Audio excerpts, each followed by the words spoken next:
Agriculture extension की दूसरी class है। रिवीजन में एजुकेशन में पढ़ा था आप चेंजेस कासा और टाइप्स ऑफ एजुकेशन पढ़ा था, एक्सटेंशन एजुकेशन पढ़ा था, फीचर्स और ऑब्जेक्टिव और उसके कुछ सिद्धांत देखे थे या प्रिंसिपल देखे थे। एक्सटेंशन एजुकेशन प्रोसेस भी देखा था, उसके स्टेप भी देखे थे, शॉर्टकट में आइडकास्ट होता है, और शुरुआत की थी कम्युनिकेशन की। तो देखते हैं कम्युनिकेशन। कम्युनिकेशन लैटिन शब्द का से लिया गया है जो कम्युनिस्ट शब्द से लिया गया है, लैटिन वर्ड का है। इसका मेक माने इसका अर्थ होता है मेक कॉमन, मतलब किसी चीज को कॉमन लेना। Communication therefore is the exchange of thought message, एक दूसरे को मैसेज को आदान प्रदान किया जाता है। इसी को कम्युनिकेशन का प्रोसेस भी है। वर्बल और नॉन वर्बल प्रोसेस है। According to Aristotle, communication has 3 identity. इन्होंने 3 आइडिया दिया था। पहला था speaker, the person who speak, लोग क्या बोलते हैं। फिर उसको स्पीच, प्रोड्यूसर क्या स्पीच देता है। ऑडियंस, ऑडियंस को कितना समझ में आया है, लोगों को कितने समझ में आया। ये सभी चीज देखते हुए आज हम ये कम्युनिकेशन देखेंगे। कम्युनिकेशन कैसे होता है, किस लिए किया जाता है, कैसे होता है, किस लिए किया जाता, क्यों किया जाता है। लगभग सभी लोग कम्युनिकेशन करते ही होंगे। ये अरिस्टोटल के मत के अनुसार था। अब अगला है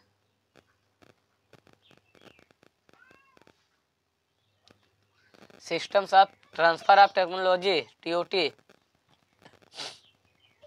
knowledge generating system, knowledge disseminating system, knowledge consuming system. इसके बारे में आज हमने पढ़ा था थोड़ा बहुत। नॉलेज जनरेटिंग सिस्टम, इसमें क्या क्या आता है। एनजीओ आ जाते हैं हमारे, प्राइवेट और गवर्नमेंट यूनिवर्सिटियाँ आ जाती हैं, प्राइवेट ऑर्गेनाइजेशन आ जाता है, वॉलंटरी ऑर्गेनाइजेशन आता है, रिसर्च इंस्टीट्यूट भी आ जाते हैं। और केडीएस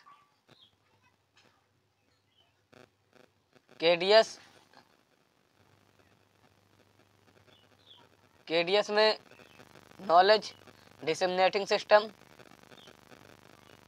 इसमें गवर्नमेंट एजेंसी आती है, गवर्नमेंट यूनिवर्सिटी भी आ जाती हैं, गवर्नमेंट ऑर्गेनाइजेशन भी आ जाते हैं, वॉलंटरी ऑर्गेनाइजेशन आते हैं, और रिसर्च इंस्टीट्यूट भी आ जाते हैं। इसमें लगभग सभी चीज़ गवर्नमेंट की ज़्यादा होती हैं। और ये है केसीएस, नॉलेज कंज्यूमिंग सिस्टम। इसमें हमारे एग्रीकल्चर फार्मर्स आ जाते हैं, जो खेती करते हैं, किसान, वो सभी लोग आ जाते हैं। क्योंकि उनको क्या समस्या होती है वो रिसर्चर को बताते हैं अपनी समस्या को, वही समस्या का रिसर्चर समाधान करता है और फिर किसानों तक पहुंचाता है। ये कम्युनिकेशन का एक सिस्टम है। किसान को जो दिक्कत होती है वो रिसर्चर को बताता है, वैज्ञानिक को बताता है, और वैज्ञानिक उसका समाधान करके किसानों को बताता है। Types of communication. Communication 3 types के होते हैं, according to originational, according to direction of flow, according to way of expansion.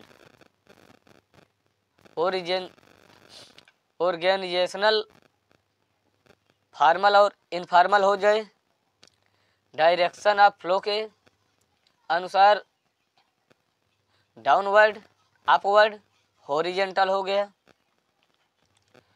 और एक्सप्रेशन वर्बल हो गया, रिटन हो गया, नॉन-वर्बल हो गया।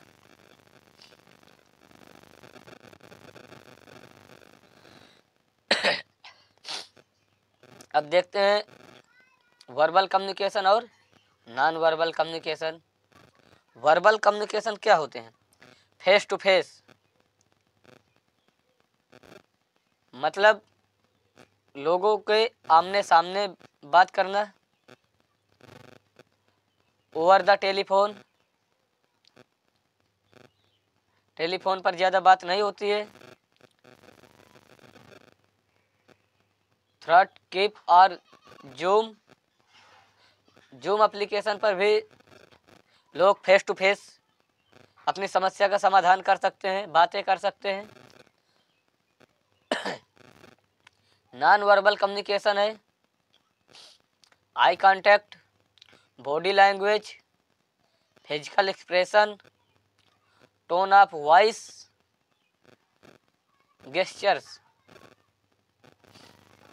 आई कांटेक्ट आंखों में इशारे होते हैं, body language, facial expression,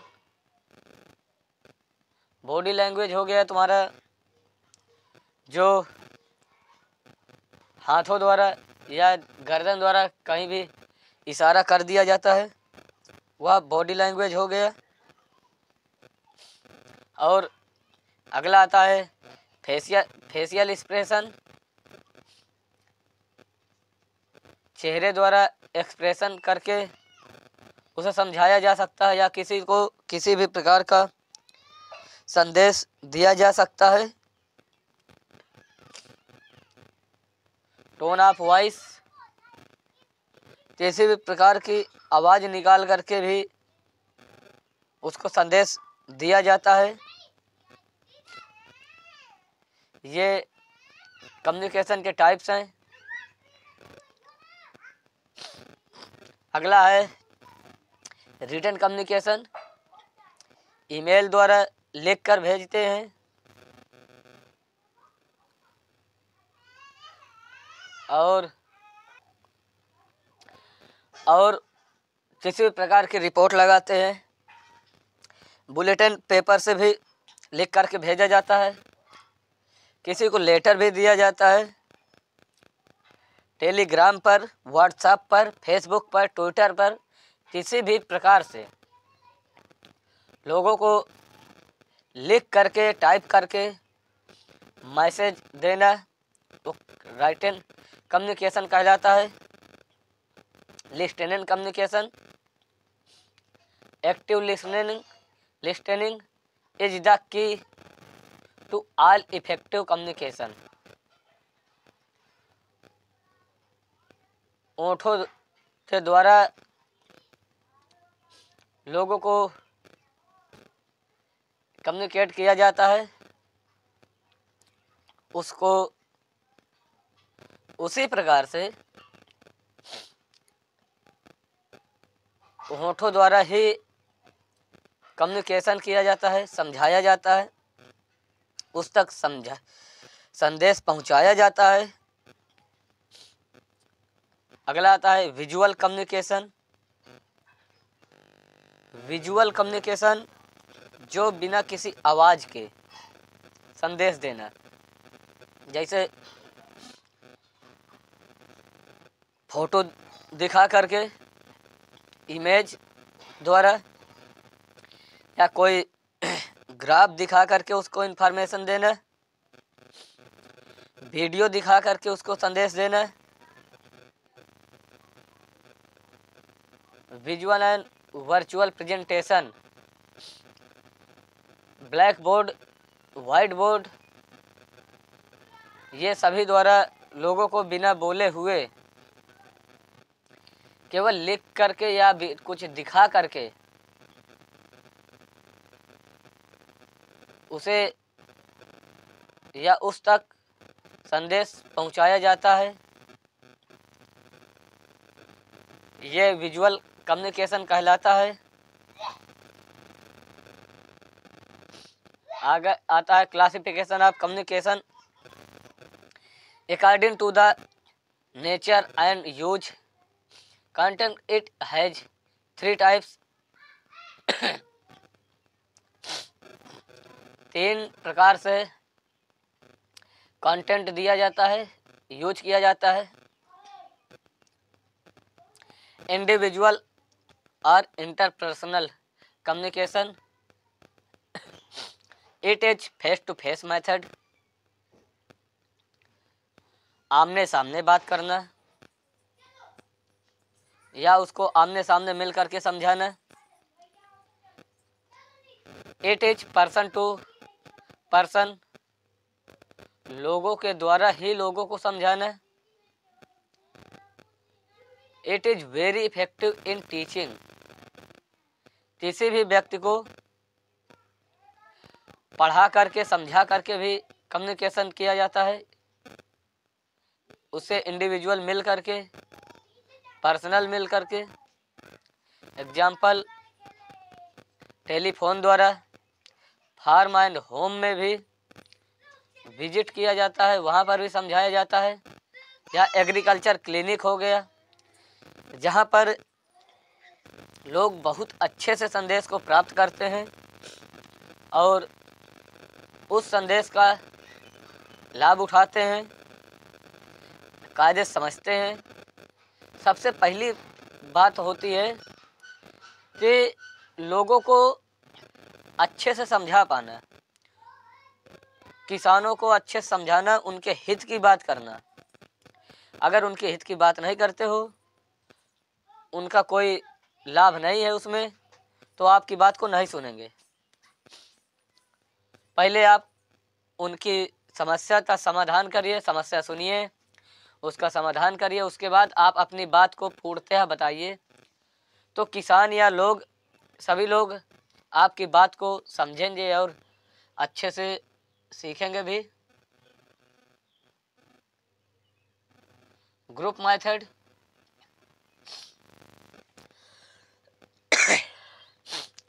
group method में face to face but not that much effective. Group method में बहुत सारे लोग होते हैं, तो उसमें फीडबैक थोड़ा कम मिल पाता है। अगर छोटा ग्रुप है तो उसमें 15 से 20 लोग रहते हैं। अगर मीडियम ग्रुप है 25 से 30 लोग रहते हैं। लार्ज ग्रुप यानी बहुत बड़ा कम्युनिकेशन है, मास कम्युनिकेशन, 50 से 100 लोग पर्सन होते हैं, या ये लार्ज भी कह सकते हैं इसको केवल। और मास कम्युनिकेशन में 100 से भी अधिक लोग, हजारों लाखों की संख्या में होते हैं। जैसे पैनल डिस्कशन में 2 से 8 लोग होते हैं। लेक्चर टूर एंड फील्ड में भी जाके सिंपोजियम में 2 से 5 लोग होते हैं।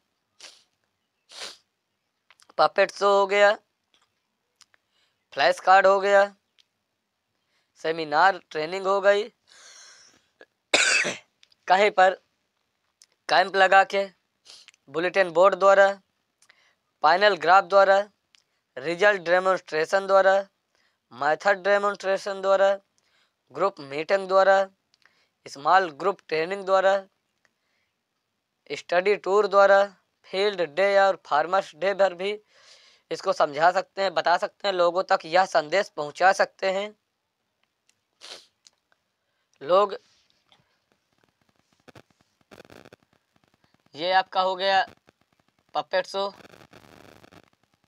जिसमें सभी लोग ग्रुप में बैठ के, एक लीडर है जो सभी लोगों को समझा रहा है और वो बता रहा है उनके लिए क्या लाभ है और क्या हानि है।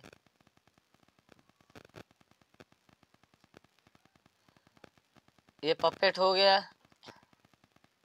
पपेट शो किसी कार्टून के द्वारा भी लोगों को समझाया जाता है। कम्युनिकेशन ट्रैक्ट द्वारा भी किया जाता है, बुलेटिन द्वारा भी किया जाता है और सेमिनार हॉल में भी प्रेजेंटेशन के तौर पर किया जाता है, जिससे लोगों को ज़्यादा से ज़्यादा संदेश पहुँचे, ज़्यादा से ज़्यादा लोग समझ पाएँ। इसीलिए सभी लोग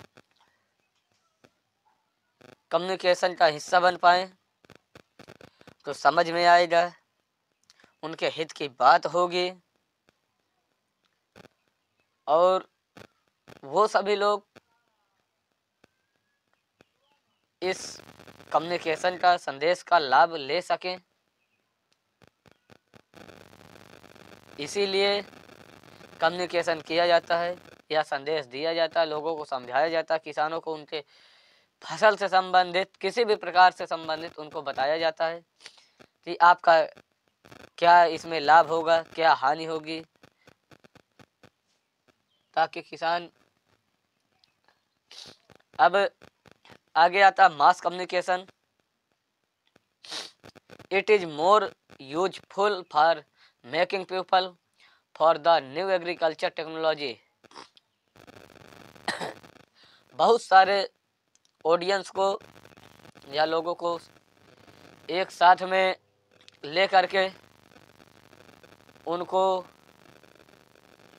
बताया जाता है नई नई जो टेक्नोलॉजी आती है, नए ढंग से खेती करना, नए प्रकार से खेती करना, ताकि उनको अधिक उत्पादन और अधिक गुणवत्ता वाले किस्म की जानकारी देना। उनको इस मास कम्युनिकेशन में लोग मिलियन में भी होते हैं। उनको न्यूज़पेपर द्वारा, रेडियो द्वारा, टेलीविज़न द्वारा या बहुत बड़ा मास मीटिंग करके भी उनको समझाया जाता है, जिससे लोग बहुत ही अच्छे से समझ पाते हैं और इस पर विचार करते हैं। मास कम्युनिकेशन में फीडबैक कम मिल पाता है। सबसे अच्छा स्मॉल ग्रुप मेथड होता है, जिसमें 2 से 25 लोग होते हैं, 5 से 25 लोग होते हैं। उसमें सभी लोगों एक दूसरे की फीडबैक मिलती रहती है, किसको क्या समझ में आया, किसको नहीं समझ में आया है। न्यूज़पेपर द्वारा, मैगजीन द्वारा, बुलेटिन द्वारा, एग्जीबिशन द्वारा, टीवी द्वारा, रेडियो द्वारा, मूवी द्वारा, ड्रामा द्वारा, सॉन्ग द्वारा, किसी भी प्रकार से लेट बुकलेट हो गई, कंपेजन हो जाए, एग्जीबिशन हो जाए, एसीसी क्लास इत्यादि, किसी भी प्रकार की हम आपको पढ़ा रहे तो ये भी कम्युनिकेशन ही है। हम अपनी बात को आप तक पहुंचा रहे हैं और आपका क्या रिस्पॉन्स है, आपको कितना समझ में आता है, वो आप लोग कमेंट करके भी बता सकते हैं, ताकि हमें भी समझ में आए कि आप लोगों को कितना समझ में आता है। Classification of extension teaching method. Individual contact, group contact, mass contact. Individual contact अभी बताया, फार्म एंड होम विजिट, किसानों के घर पर भी जा सकते हैं, ऑफिस में भी जा सकते हैं, कॉल पर भी बात कर सकते हैं, टेलीफोन पर भी बात कर सकते हैं, या उनको पर्सनल लेटर भी दे करके समझा सकते हैं। जैसे भी वो समझना चाहे उस तरह से हम लोग या सभी लोग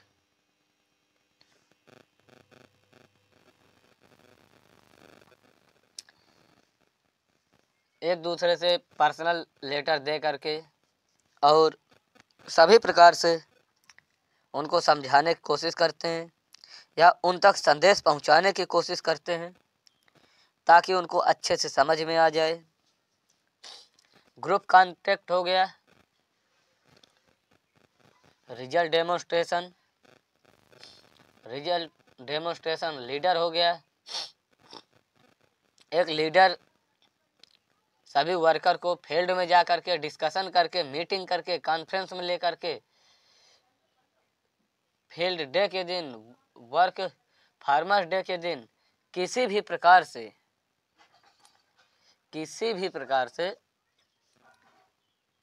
अपने किसानों तक या किसी लोगों तक भी किसी भी प्रकार का संदेश हो उसे समझाने का कार्य होता है, जिससे लोग अच्छे से समझ पाएं। वह संदेश उन लोगों के लिए कितना इम्पोर्टेंट है, कितना लाभकारी है, इसका रिस्पॉन्स दे सकें, फीडबैक दे सकें। उनको क्या समझ में आया, क्या नहीं समझ में आया। जहाँ नहीं समझ में आया, फीडबैक से आप फिर उनको समझाने की कोशिश करना।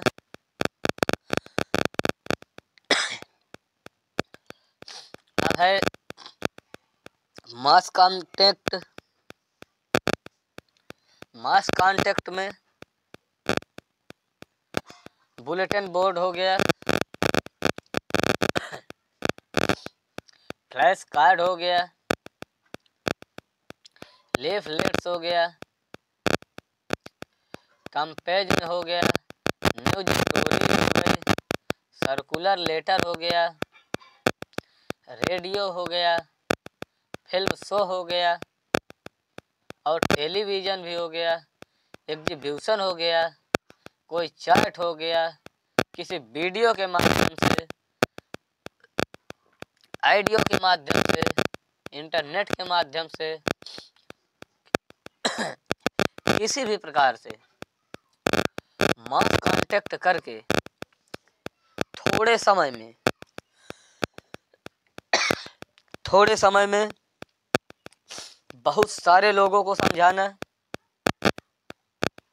अधिक से अधिक लोगों को समझाना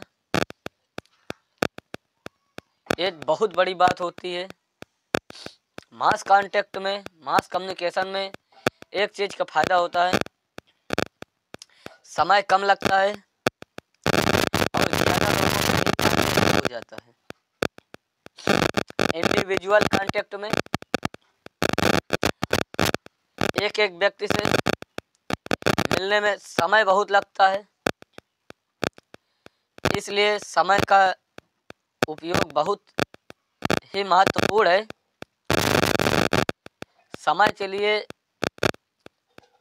लोगों से एक लोगों से मिलने पर, उससे पर्सनल बातें करने पर ज़्यादा समय लगता है। ग्रुप कांटेक्ट में एक बार में 5 से 25 लोगों से मिल सकते हैं स्मॉल ग्रुप में, उसमें भी फीडबैक अच्छे से मिलता है, समझ में भी बराबर आता है। मास कम्युनिकेशन में फीडबैक कम मिलता है, समय भी कम मिलता है या कम लगता है। कम समय में ज़्यादा लोगों से मिलना, ये आपका मास कम्युनिकेशन हो गया।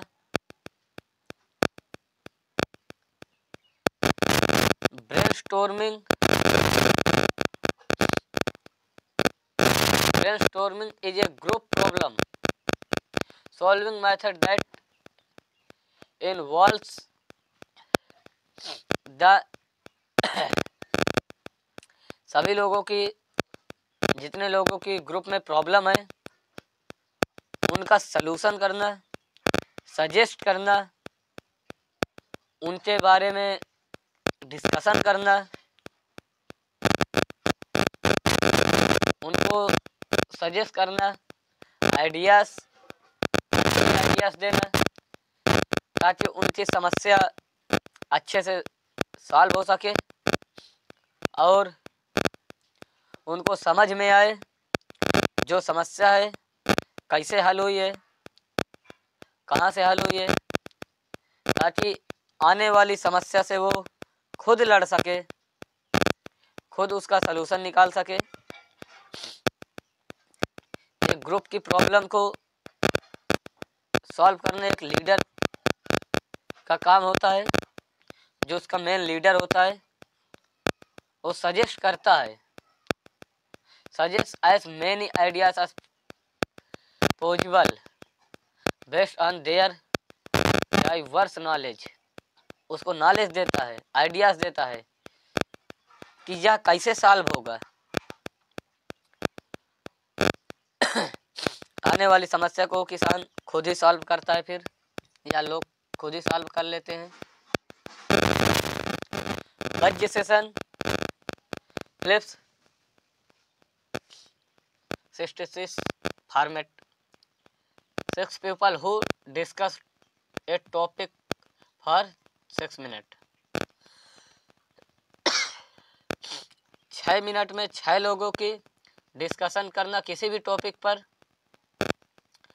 A very short discussion narrow topic the involves simulations small group work. एक छोटे से ग्रुप में 6 लोग हैं, 6 लोग की समस्या के लिए डिस्कशन करना, उस टॉपिक पर मात्र 6 मिनट में उसका सलूशन देना।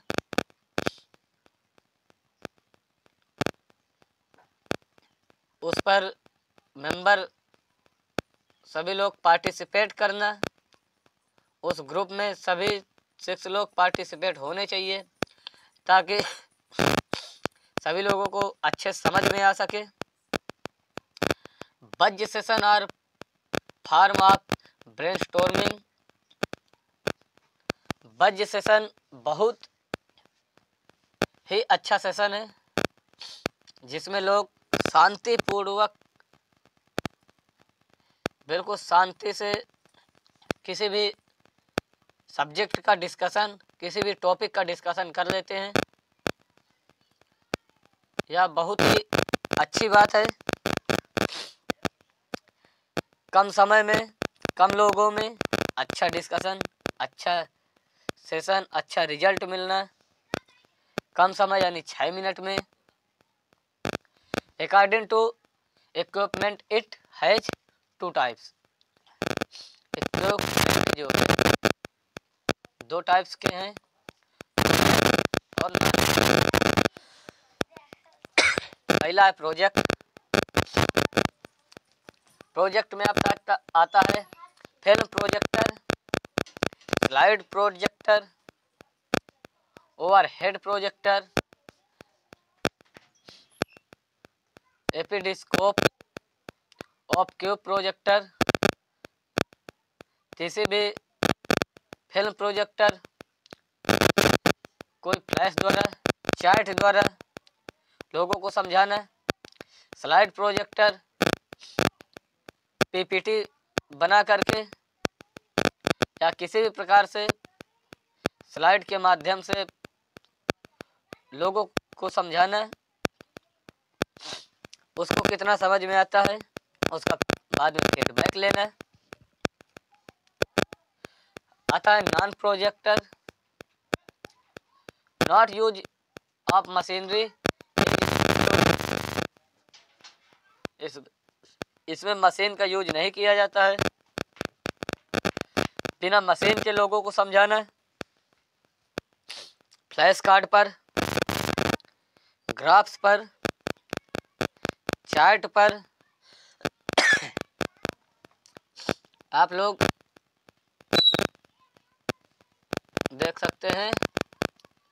ये ग्राफ में इसमें से भी लोगों को समझाया जा सकता है। और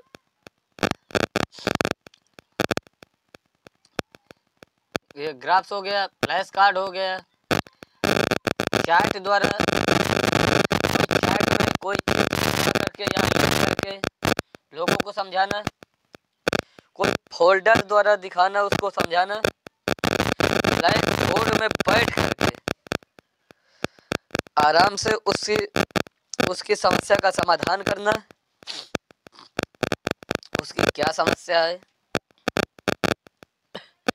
वो ब्लैक बोर्ड में ज़्यादा ही बेहतर समझ में आएगा, उनको लिख करके बताएंगे।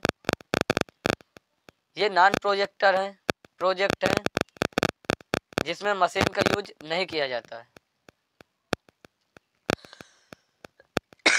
According to audio visual aids are types of teaching aids. Audio aids आपका कैस्टल 1956 में दिया था। Involve the sense of hearing, केवल बोल करके, केवल आवाज द्वारा लोगों को समझाना। इसमें एग्जाम्पल आता है आपका रेडियो है, टेप रिकॉर्डर हो गया। रेडियो लगा के लोग सुनते हैं, समझते हैं। टेप रिकॉर्डर किसी आवाज़ को रिकॉर्ड करके उसको आराम से बैठ करके एकांत में या सभी लोगों के बीच में उस आवाज़ को दोबारा सुनना। ईयरफोन द्वारा भी आवाज़ सुनी जाती है, उससे समझी जाती है। रिकॉर्डर प्लेयर, जो रिकॉर्ड किए हैं उसे प्ले करके केवल आवाज़ के द्वारा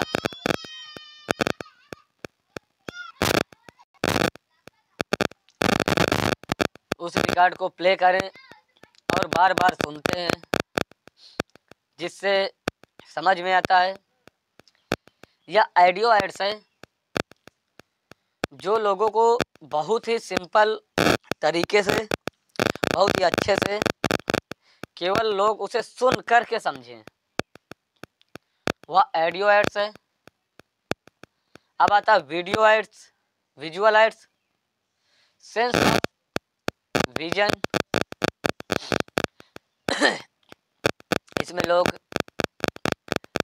इसमें ना तो आवाज होती है, ना कोई चित्र दिखाया जाता है, ना कोई वीडियो प्ले होता है।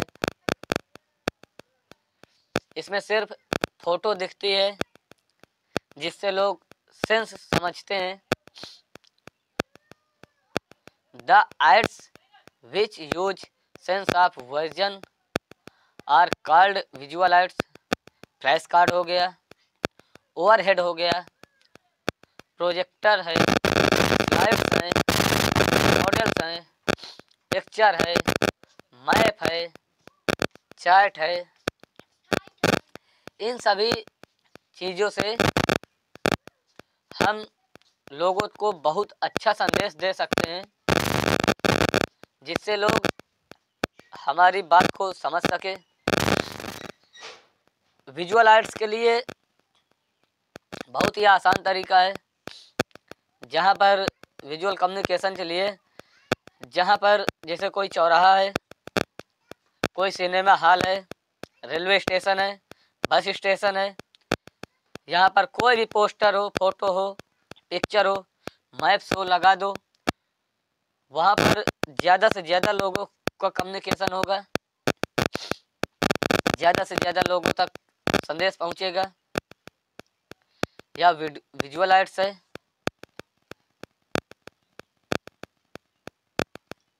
और लोग अच्छे से समझ पाएंगे। अब आता ऑडियो और visual aids. The aids which involve the sense of vision as well as hearing are called audio visual aids. Puppet show, किसी को ड्रामा शो दिखाकर, नाटक दिखाकर, सिनेमा हॉल में मूवी दिखाकर, किसी भी प्रकार की पिक्चर दिखाकर, किसी को बोल करके समझाना ताकि लोग देखकर, सुनकर दोनों प्रकार से अच्छे से समझ पाएं। अच्छे से जब समझ पाएंगे तो वह कार्य भी अच्छे से होगा, अच्छे से कम्युनिकेशन होगा, उसमें लोग देखेंगे भी और सुनेंगे भी। यही ऑडियो विजुअल आर्ट्स है।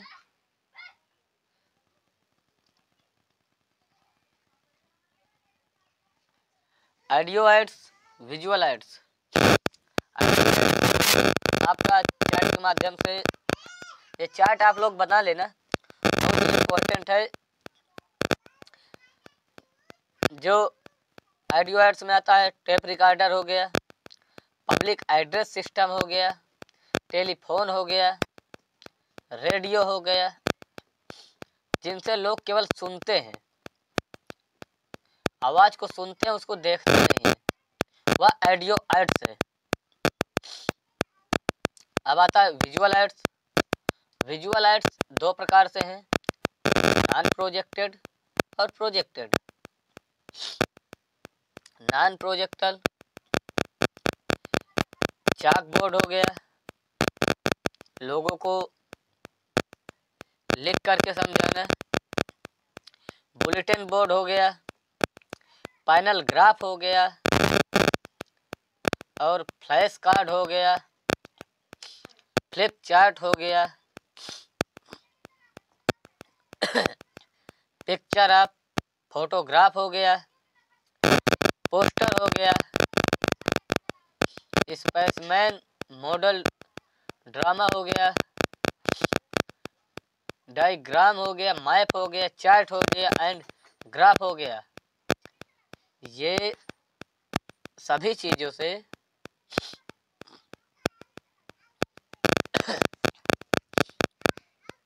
ज़्यादा अच्छे से विजुअल आर्ट्स समझ में आता है। अब देखते हैं प्रोजेक्टेड स्लाइड्स हो गया, फिल्म स्क्रिप्ट हो गया, ओवरहेड प्रोजेक्टर। इसमें लोग अपने मशीन का यूज ज़्यादा करते हैं, इसमें मशीनरी यूज है, ये प्रोजेक्टेड है। और नॉन प्रोजेक्टेड में मशीन का यूज नहीं होता है। इसके की एलिमेंट्स ऑफ कम्युनिकेशन कुछ हैं, देख लेते हैं। जो कीवर्ड क्या क्या है, सेंडर हो गया, उसके बाद आता मैसेज या कोई आइडिया,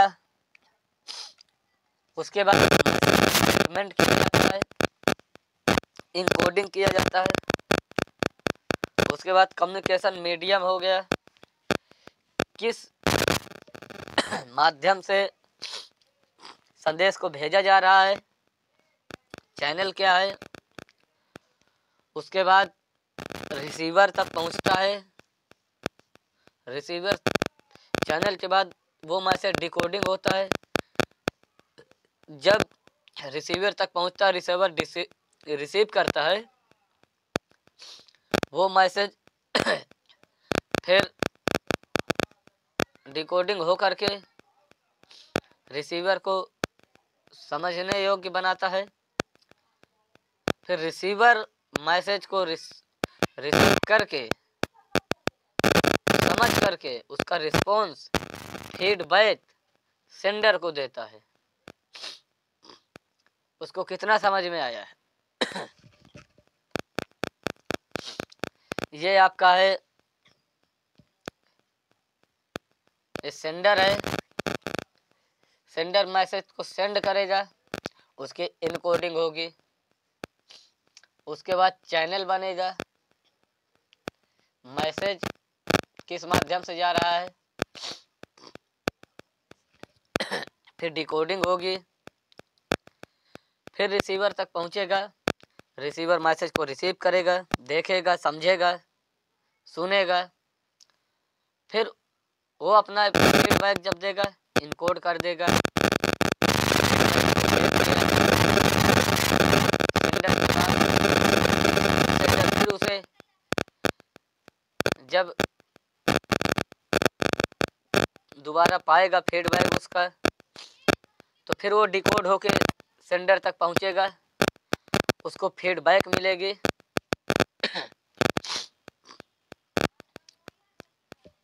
अरिस्टोटल मॉडल के अनुसार आपका कम्युनिकेशन केवल 3 स्टेप में ही है।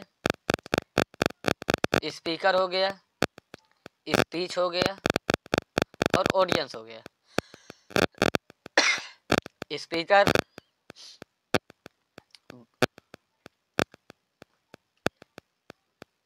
समझाने वाला, बोलने वाला, स्पीच क्या बोल रहा है, ऑडियंस क्या सुन रहे हैं। ये अरिस्टोटल का मत है कि इसमें 3 ही स्टेप होते हैं। और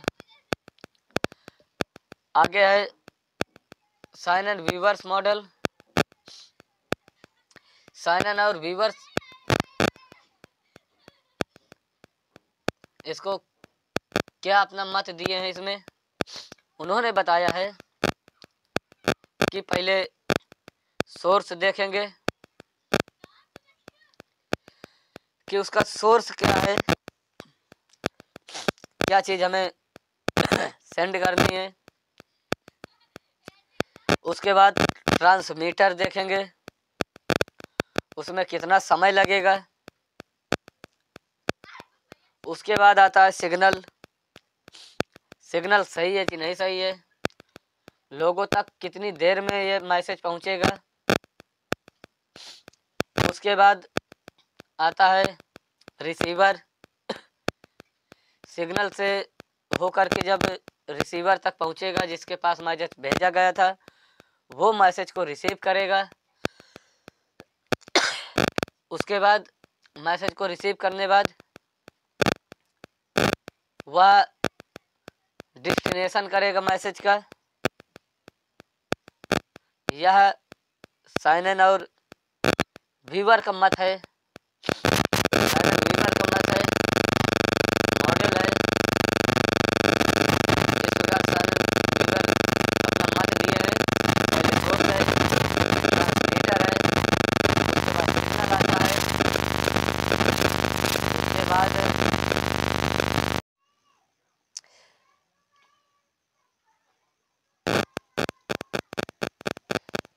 अगला है वेस्टले एंड मैचेंस मॉडल।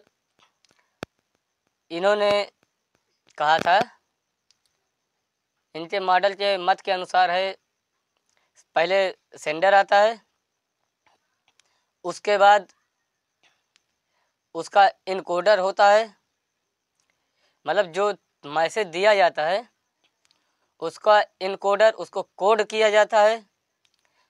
उसके बाद चैनल है, किस माध्यम से भेजा जाता है।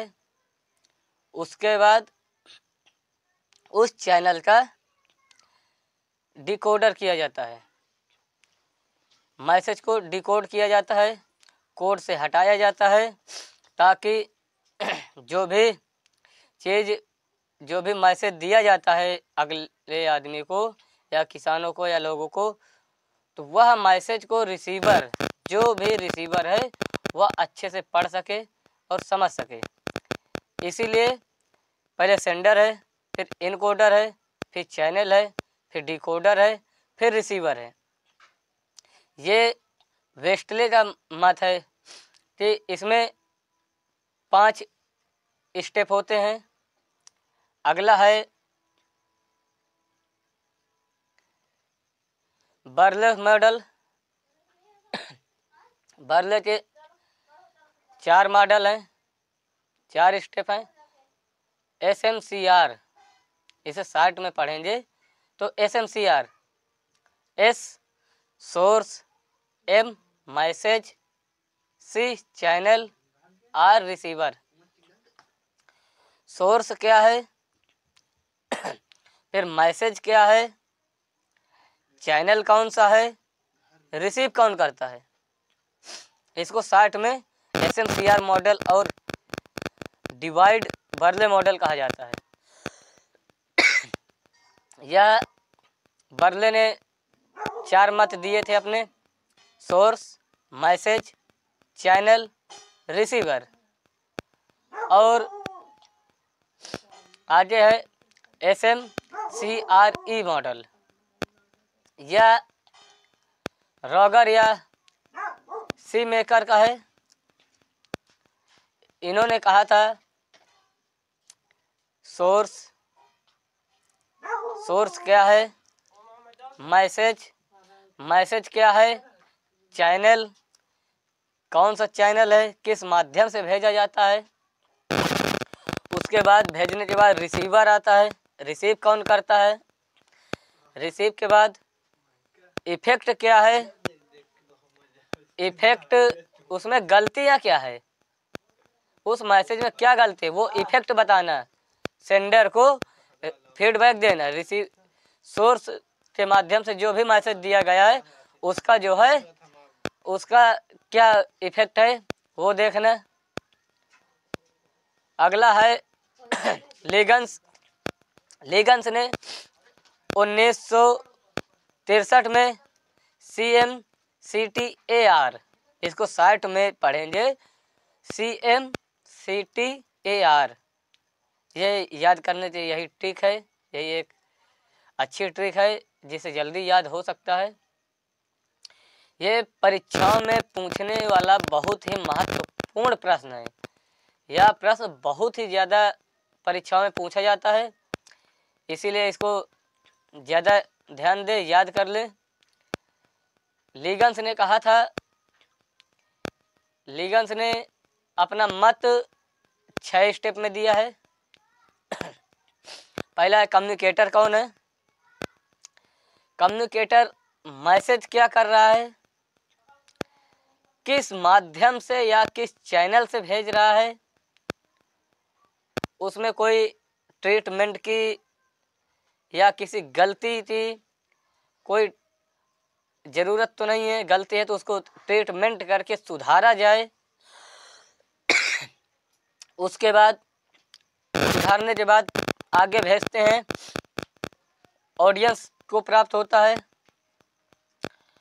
ऑडियंस का के बाद आता है उसका रिस्पॉन्स ऑफ ऑडियंस। प्राप्त करने वाला रिसीवर, ऑडियंस लोग, उनका क्या इसमें मत है, वो क्या रिस्पॉन्स देते हैं, क्या फीडबैक देते हैं। ये लीगन्स ने देखा था कि सबसे पहले कम्युनिकेटर होता है, उसके बाद वो मैसेज देता है, किस चैनल से या किस माध्यम से दे रहा है, उसका ट्रीटमेंट कैसे होगा, ट्रीटमेंट क्या है, क्यों होगा, क्या कोई गलती है। उसके बाद पहुंचता ऑडियंस के पास, ऑडियंस देखने के बाद फिर रिस्पॉन्स देता है कम्युनिकेटर को कि इसमें कोई गलती तो नहीं है, उसका क्या एक्ट्रेस है, क्या एक्शन है, इस पर क्या विचार है, वो रिस्पॉन्स देखना। हम आप लोगों को बताना चाहेंगे, अगर आपका को ये वीडियो अच्छा लगा है तो वीडियो को प्लीज़ सब्सक्राइब ज़रूर कर लें, कमेंट कर दें आपको वीडियो कहाँ नहीं समझ में आया है, उसको मैं अगले वीडियो में बताऊंगा। और लाइक ज़रूर कर देना वीडियो को, ताकि आने वाली वीडियो आप तक पहुंच सके। नोटिफिकेशन को भी ऑन कर देना, सब्सक्राइब जरूर कर लेना। आज के दिन की क्लास यहीं पर समाप्त होती है। आपकी यहीं पर क्लास समाप्त होती है और हम चाहेंगे आप लोग सब्सक्राइब जरूर कर लेना ताकि आने वाली वीडियो आप तक जल्द से जल्द पहुंच सके। आप उसका भी इंतज़ार करते रहें। मिलते हैं next day. Tata bye bye, जय हिंद।